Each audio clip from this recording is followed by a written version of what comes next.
Hello दोस्तों। India में एक ऐसा इंस्टीट्यूशन है जिसे हमेशा से एक मनी पिट समझा जाता है और वो है स्टेट डिस्कॉम्स।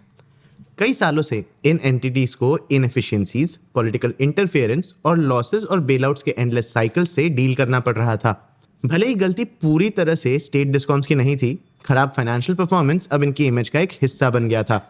तो जब मिनिस्ट्री ऑफ पावर ने रिसेंटली ये अनाउंस किया कि फाइनेंशियल ईयर 25 में डिस्कॉम्स ने मिलके 2701 करोड़ रुपीस का प्रॉफिट आफ्टर टैक्स रिकॉर्ड किया, तो इससे हम काफी सरप्राइज हो गए। डिस्कॉम्स ने कई मैट्रिक्स पे अच्छा परफॉर्म किया। 4 सालों में पावर जनरेटर्स को आउटस्टैंडिंग ड्यूज 96% कम हुए हैं। ये 2022 के 1.4 लाख करोड़ रुपीस से फिलहाल 4927 करोड़ रुपीस तक कम हुए हैं। ACS ARR गैप, जो डिस्कॉम्स के एक यूनिट पावर सप्लाई के कॉस्ट और इसे बेचने के इनकम का डिफरेंस है, वो भी कम हुआ। ये गैप फाइनेंशियल ईयर 14 में 78 पैसे पर यूनिट था। फाइनेंशियल ईयर 25 तक ये नंबर 6 पैसे तक कम हो गया है। ये काफ़ी अच्छे इंप्रूवमेंट्स हैं। शायद इसके कुछ अर्ली साइंस भी थे। सितंबर 2025 में क्रिसिल ने रिपोर्ट किया था कि स्टेट डिस्कॉम्स अपने ऑपरेटिंग लॉसेस कम से कम 30% से कम कर लेंगे, और डिस्कॉम्स के इस चेंज को सपोर्ट करने के लिए कुछ टेलविंड्स भी थे। जैसे इंडिया में एक नया इलेक्ट्रिसिटी पॉलिसी लॉन्च होने वाला है जो हमारे इलेक्ट्रिसिटी सेक्टर को रिवैम्प करेगा, खास करके हमारे डिस्कॉम्स को। पिछले कुछ सालों में ऐसे बहुत सारे पॉलिसीज इंट्रोड्यूस हुए हैं जो डिस्कॉम्स के फाइनेंसेस सुधारते हैं। लेकिन डिस्कॉम्स हिस्टोरिकली ऐसे कॉस्मेटिक टर्न अराउंड्स कर चुके हैं जहां चीज़ें देखने में तो अच्छी लगती है, लेकिन रियलिटी में ये बस इनका स्ट्रक्चरल वीकनेस छुपाता है। इसीलिए हमारे दिमाग में एक सवाल आया कि इस प्रॉफिट का कितना हिस्सा रियल है और कितना कॉस्मेटिक। आज के इस वीडियो में हम इस क्वेश्चन को आंसर करेंगे।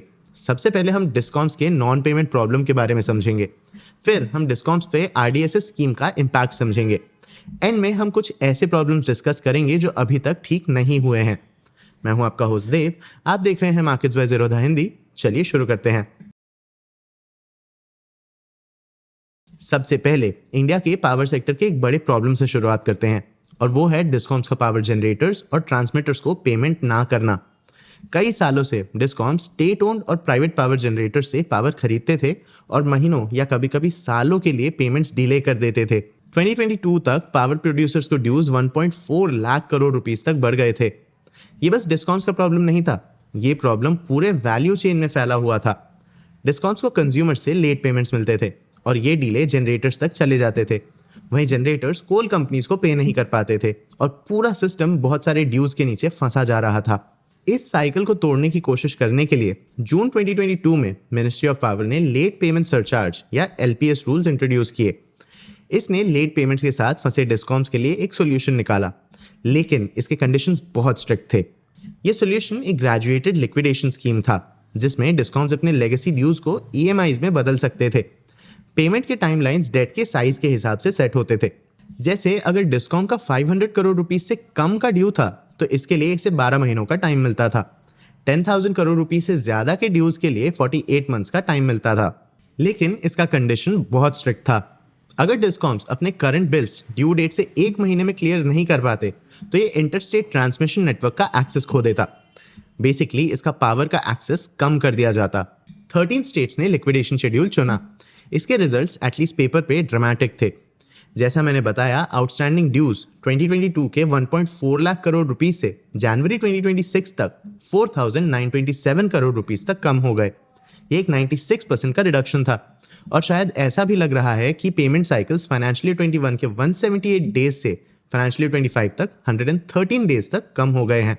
लेकिन इन इंप्रूवमेंट्स में एक बहुत बड़ा कंडीशन है।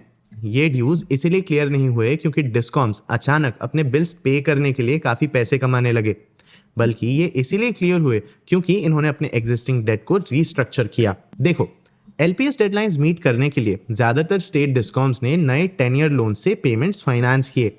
ये 2 पब्लिक फाइनेंशियल इंस्टीट्यूशन से लिए गए थे, पावर फाइनेंस कॉर्पोरेशन या PFC और रूरल इलेक्ट्रिफिकेशन कॉर्पोरेशन या REC। नए लोन्स पे इंटरेस्ट रेट्स डिस्कॉम्स के लेट पेमेंट या पेनल्टी से सस्ते थे। टोटल 1,13,737 करोड़ रुपीस के लोन्स हुए, जो LPS रूल्स के टारगेटेड ड्यूज का 81% कवर करते हैं। पैंडेमिक के दौरान गवर्नमेंट ने लिक्विडिटी इन्फ्यूजन स्कीम नाम का एक और ऐसा ही प्लान इंट्रोड्यूस किया था। इन दोनों स्कीम्स के under total borrowings 2.52 lakh crore rupees तक पहुंचे। ये डिस्कॉम्स के टोटल बोरोइंग्स का 36% है और ये बोरोइंग बहुत कॉन्सेंट्रेटेड है। इसका 74% इन 7 स्टेट से आता है: तमिलनाडु, यूपी, राजस्थान, आंध्र प्रदेश, तेलंगाना, महाराष्ट्र और बिहार। एक कंसर्निंग चीज ये भी है कि ये लोन्स पॉसिबल कैसे किए गए। स्टैंडर्ड फाइनेंशियल नॉर्म्स डिस्कॉम्स के वर्किंग कैपिटल बोरोइंग को उनके एनुअल रेवेन्यू के 25 to 35% तक लिमिट करता है। इसका पर्पस इन डिस्कॉम्स को ज्यादा लोन्स लेने से रोकने के लिए है। लेकिन गवर्नमेंट ने एलपीएस और एलआईएस लोन्स को इन सीलिंग्स के लिए एडिशनल लोन्स जैसे कंसिडर किया। इससे डिस्कॉम्स 25 to 35% की लिमिट को बाईपास कर सकते हैं। इसके साथ इनमें से बहुत सारे लोन्स को स्टेट गवर्नमेंट से गारंटी मिलता है। इससे पीएफसी और आरईसी को इन्हें लोन्स देने के लिए सिक्योरिटी मिलता है। बेसिकली ये एक डेट स्वैप या रीस्ट्रक्चरिंग है जहां दो चीजें चेंज हुई। पहला, पावर जनरेटर्स की जगह डिस्कॉम्स के लायबिलिटीज पीएफसी और आरईसी पे है जो 10 ईयर लोन्स में स्प्रेड आउट हुए हैं। और दूसरा, नए लोन्स के लिए मैच्योरिटी और इंटरेस्ट रेट्स बदले गए हैं। लेकिन ये नया डेट बस डिस्कॉम्स के इन एंटिटीज पे ड्यूज क्लियर करने के लिए है। इसे केपिक्स के लिए यूज नहीं किया जा सकता। प्रयास एनर्जी नाम के एक एनर्जी ओरिएंटेड थिंक टैंक ने ढूंढा कि 8 मेजर स्टेट्स में से टोटल बोरोइंग्स के 44 to 86% का यूज इंफ्रास्ट्रक्चर अपग्रेड करने की जगह वर्किंग कैपिटल के लिए हो रहा है। स्टेट डिस्काउंट के टोटल एक्सपेंसेस का लगभग 5% इन लोन्स के इंटरेस्ट में ही चला जाता है। कुछ स्टेट गवर्नमेंट्स ने अपने डिस्काउंट्स के लॉसेस अपने बुक्स में अज्यूम कर लिए। इससे डिस्काउंट्स के बैलेंस शीट क्लियर हो जाते हैं, लेकिन इसकी लायबिलिटी स्टेट पे ट्रांसफर हो जाती है। एलपीएस रूल्स के अलावा एक और जरूरी पॉलिसी ड्राइवर है जिसने डिस्काउंट्स के प्रॉफिट को अफेक्ट किया। वो है रिवैम्प डिस्ट्रीब्यूशन सेक्टर स्कीम या आरडीएसएस। आरडीएसएस डिस्कॉम्स को होलसेल में बेल आउट करने के पुराने स्कीम से एक शिफ्ट है। इसे एक परफॉर्मेंस लिंक्ड प्रोग्राम जैसे डिजाइन किया गया है। डिस्कॉम्स को जस्ट एग्जिस्ट करने के लिए अब पैसे नहीं मिलते। सेंट्रल फंड्स एक्सेस करने के लिए इन्हें प्री क्वालिफाइंग क्राइटेरिया क्लियर करना पड़ेगा, जैसा टाइम पे क्वार्टरली रिजल्ट्स पोस्ट करना, सब्सिडी ड्यूज क्लियर करना, ट्रांसमिशन या एटीएनसी लॉसेस कम करना एटसेट्रा। लेकिन आरडीएसएस बस डिस्कॉम्स को टारगेट नहीं करता। एलिजिबल होने के बावजूद डिस्कॉम्स उनके स्टेट गवर्नमेंट्स के सब्सिडी पेमेंट्स में डिलेज के कारण एक बहुत बड़ा बॉटलनेक फेस करते हैं।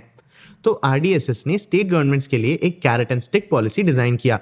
पॉलिसी के हिसाब से स्टेट्स डिस्कॉम्स के ड्यूज क्लियर करके ही ग्रांट्स के लिए क्वालिफाई कर सकते हैं, और ये ग्रांट्स बहुत बड़े हैं।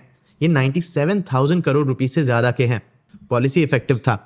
आंध्र प्रदेश, तेलंगाना, मध्य प्रदेश और पंजाब जैसे स्टेट्स ने पिछले 3 साल के ऑलमोस्ट सारे सब्सिडी ड्यूज क्लियर कर दिए।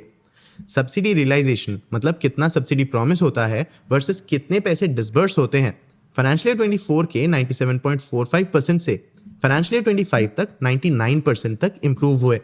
डिस्कॉम्स के इन बड़े बड़े अरियर्स का रियल इनकम बनना भी इनके प्रॉफिट का एक बड़ा कारण है। आरडीएसएस ने डिस्कॉम्स को ऑपरेशनली बेटर भी बना दिया। एटीएनसी लॉसेस फाइनेंशियल ईयर 25 तक 15% तक गिर गए, जो स्कीम के 12 to 15% टारगेट से मैच करते हैं। 2016 से कंपेयर करें तो एटीएनसी लॉसेस लगभग 24% पे थे। बिलिंग एफिशिएंसी भी 87.59% तक बढ़ा।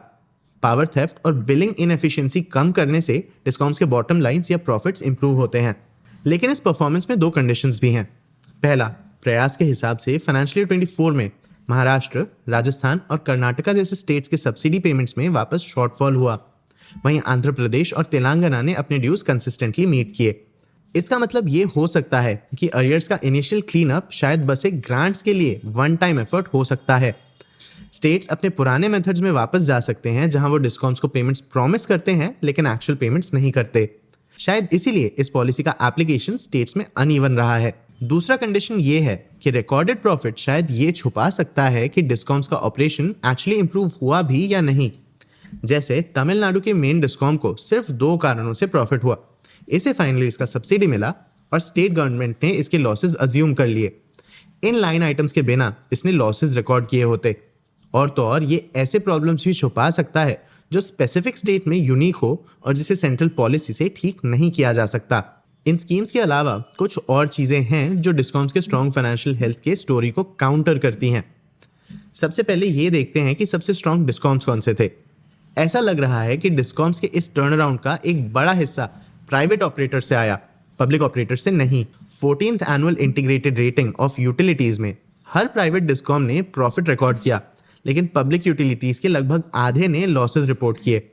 इस साल सबसे बड़ा loss Bangalore electricity supply company या बेस्कॉम का था। स्टेट ओन डिस्कॉम्स का स्ट्रगल इस कारण भी चलता रहा क्योंकि एलपीएस और आरडीएसएस इनके कुछ सबसे बड़े इश्यूज एड्रेस नहीं करते। इनमें से सबसे बड़ा प्रॉब्लम है प्रोक्योरमेंट। आफ्टर ऑल इलेक्ट्रिसिटी खरीदने में डिस्कॉम्स के कॉस्ट का 70% जाता है। डिस्कॉम्स थर्मल जनरेटर्स के साथ रिजिड लॉन्ग टर्म कॉन्ट्रैक्ट्स में फंसे होते हैं, जिसमें ये पावर यूज करें या ना करें इन्हें पेमेंट्स करने पड़ते हैं। ये लेगेसी कॉन्ट्रैक्ट्स डिस्कॉम्स को महंगा कोल बेस्ड पावर खरीदने पे मजबूर करते हैं, जब सस्ते सोलर या विंड ऑल्टरनेटिव्स ऑलरेडी प्रेजेंट होते हैं। ना ही एलपीएस ना ही आरडीएसएस प्रोक्योरमेंट में कोई चेंजेस लाते हैं। इसके अलावा टैरिफ्स भी एक प्रॉब्लम है। टैरिफ हाइक्स पॉलिटिकली एक्सप्लोसिव होते हैं और रेगुलेटर्स कई बार इसके बारे में कुछ नहीं करते। और तो और ये स्टेट टू स्टेट बहुत डिफर भी करते हैं। जैसे पिछले 10 सालों में से 6 साल में तमिलनाडु ने कोई टैरिफ रिवीजन नहीं किया, लेकिन टैरिफ हाइक के बिना डिस्कॉम्स को अपने ड्यूज पे करने में बहुत मुश्किल हो सकती है, जो समय के साथ बढ़ते ही रहेंगे। 5 मेजर स्टेट्स में आउटस्टैंडिंग कंज्यूमर ड्यूज के 40% से ज्यादा 3 साल से पुराने हैं। मतलब ये ऐसे बैड डेट्स हैं जो शायद कभी रिकवर ही ना हो। डिस्कॉम्स के पास यहाँ कोई पावर नहीं है। रेगुलेटर्स टैरिफ्स नहीं बढ़ाते और स्टेट गवर्नमेंट्स इनके सब्सिडीज सेटल नहीं करते। डिस्कॉम्स इन दोनों के बीच में फंसे हैं। देखो, डिस्कॉम्स के प्रॉफिट्स एक अच्छी बात तो है, लेकिन ये ऑपरेशनल एफिशिएंसी के कारण नहीं आए हैं। ये बेसिकली एक अकाउंटिंग चेंज का रिजल्ट है। आपको क्या लगता है, डिस्कॉम्स कब तक ऑपरेशनली प्रॉफिट हो सकते हैं? अपने व्यूज हमें कमेंट सेक्शन में जरूर बताना। आगे आप कौन से टॉपिक्स पे वीडियोस देखना चाहते हो, ये भी हमें कमेंट सेक्शन में जरूर बताना। अगर ये वीडियो आपको इन्फॉर्मेटिव लगा तो इसे लाइक और शेयर जरूर करना। ऐसे ही और वीडियोस के लिए चैनल को सब्सक्राइब भी कर लेना। आज के लिए इतना ही, मिलते हैं अगले वीडियो में।